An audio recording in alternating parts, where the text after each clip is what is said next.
हमारे लिए आज की तलावत यूनुस नबी की किताब उसका पहला बाब पहली आयत से दूसरे बाब की पहली आयत से 11वीं आयत तक। उन दिनों में यूनुस बिन इम्तियाई ने खुदावन का कलमा पाया।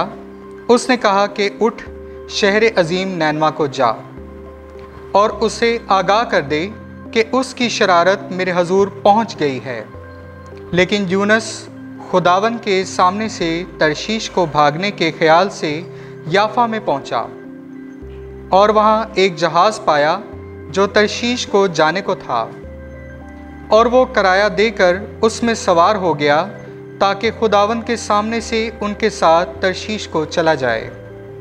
लेकिन खुदावन ने समुंदर पर तुंद हवा भेजी तो समुंदर में सख्त तूफान बर्पा हो गया और अंदेशा था कि जहाज़ टूट जाए। तब मलाह हरासा हो गए और हर एक ने अपने माबूद को पुकारा और बारे जहाज़ को समुंदर में डाल दिया ताकि उसे हल्का करें। लेकिन यूनुस जहाज़ के पैंदे में उतरकर वहाँ गहरी नींद में पड़ा सो रहा था। तब नाखुदा उसके पास जाकर उससे कहने लगे कि तू कैसे नींद में गर्क है?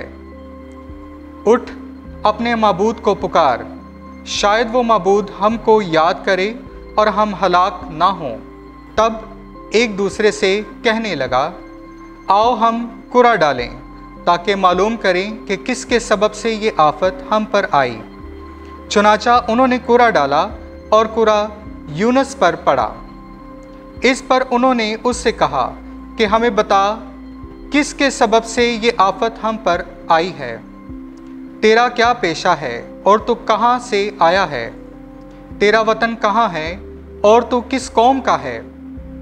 उसने उनसे कहा कि मैं अबरानी हूँ और खुदावंद आसमान के खुदा बहरोबर के खालिक से डरता हूँ।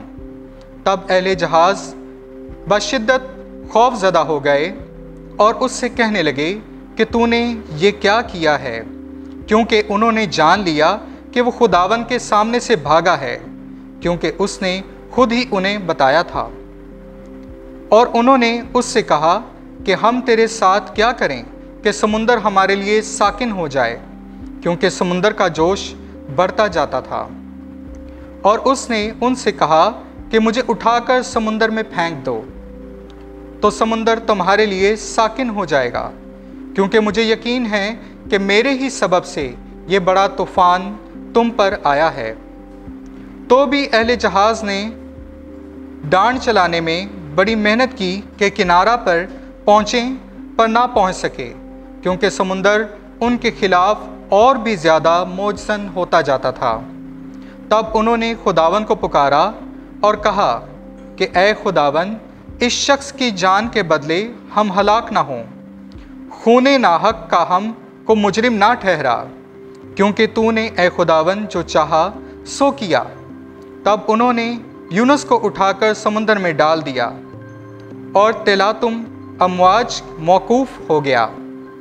इस पर अहले जहाज़ बहुत डर गए। उन्होंने खुदावन के हजूर ज़िबा किया और मन्नतें मानी। खुदावन ने एक बड़ी मछली को मुकर्रर किया था कि यूनुस को निगल जाए, और यूनुस 3 दिन रात मछली के पेट में रहा। और यूनुस ने मछली के पेट में खुदावंद अपने खुदा से दुआ की। इस पर खुदावन ने मछली को हुक्म दिया तो उसने यूनुस को खुश्की पर उगल दिया। पाक कलाम के पढ़े और सुने जाने पर खुदावंद की बरकत हो। खुदा का शुक्र हो।